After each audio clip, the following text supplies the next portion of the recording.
Hi friends, welcome back to my channel Karthika Pugazh's passion. இன்றைக்கி எனக்கு working டேங்க. So நான் லஞ்சுக்கு ஒரு வெஜிடபிள் ஃப்ரைட் ரைஸ் பண்ண போகிறேன். அதை பற்றின வீடியோ தான் நம்ம இன்றைக்கி பார்க்க போகிறோம்.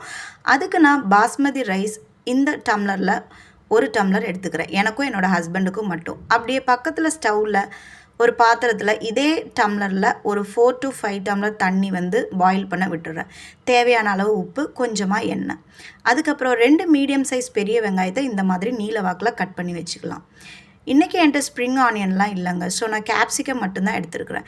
கேப்சிகமும் இது மாதிரி சின்ன சின்ன ஸ்லைசஸாக நம்ம கட் பண்ணி வச்சுக்கலாம். அதுக்கப்புறமா ஹாஃப் கேரட் எடுத்து அதையும் சின்ன சின்ன பீசஸாக நான் கட் பண்ணுறேன். எப்பயுமே நம்ம ஃப்ரைட் ரைஸ்க்கு இஞ்சி பூண்டு சாப் பண்ணி தான் போடுவோம். எனக்கு இன்றைக்கி கொஞ்சம் டைம் பத்தாதனால நான் என்கிட்ட இஞ்சி பூண்டு விழுது இருந்தனால நான் அதையே யூஸ் பண்ணிக்கிறேன். அது ஒரு ஹாஃப் ஸ்பூன் எடுத்துருக்குறேங்க.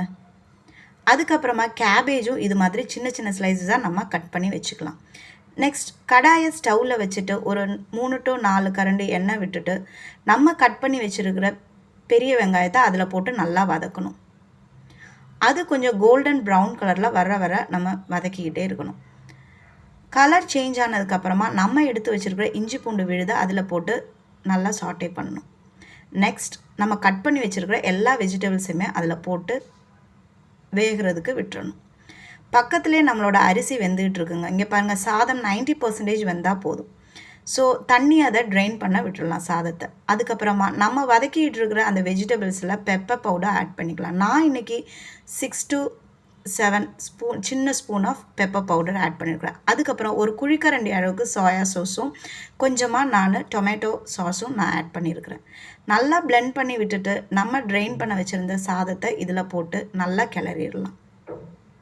இந்த ஸ்டேஜில் நீங்கள் உப்பு தேவைப்பட்டால் ஆட் பண்ணிக்கோங்க. அது மாதிரி காரம் கம்மியாக இருக்குதுன்னு நினச்சிங்கன்னா நீங்கள் கொஞ்சம் பெப்பர் பவுடர் கூட ஆட் பண்ணிக்கலாம். என்கிட்ட இருக்கிற வெஜிடபிள்ஸை வச்சு நான் இன்றைக்கி சிம்பிளாக இந்த ஃப்ரைட் ரைஸ் பண்ணியிருக்கிறேன். நீங்கள் என்ன வெஜிடபிள்ஸ்னாலும் இது கூட நீங்கள் ஆட் பண்ணிக்கலாம். அவ்வளோதாங்க, நம்மளோட சிம்பிளான ஃப்ரைட் ரைஸ் ரெடி ஆகிடுச்சு. பக்கத்துலேயே சைட் டிஷ்க்கு நான் பன்னீர் ஃப்ரையும் பண்ணியிருக்கிறேன். இதை நம்ம இப்போ டிஃபன் பாக்ஸில் பேக் பண்ணிடலாம். என்னோடய ஹஸ்பண்டுக்கு பன்னீர் சுத்தமாக பிடிக்காது. ஸோ எனக்கு மட்டும்தான். அவருக்கு கொஞ்சம் ஃப்ரூட்ஸும் தயிர் பச்சடியும் வச்சுருக்கிறேன். இதோட ஃபுல் வீடியோ நான் அப்லோட் பண்ண ட்ரை பண்ணுறேன். அவ்வளோதாங்க, நம்ம வீடியோவோட எண்டுக்கு வந்தாச்சு.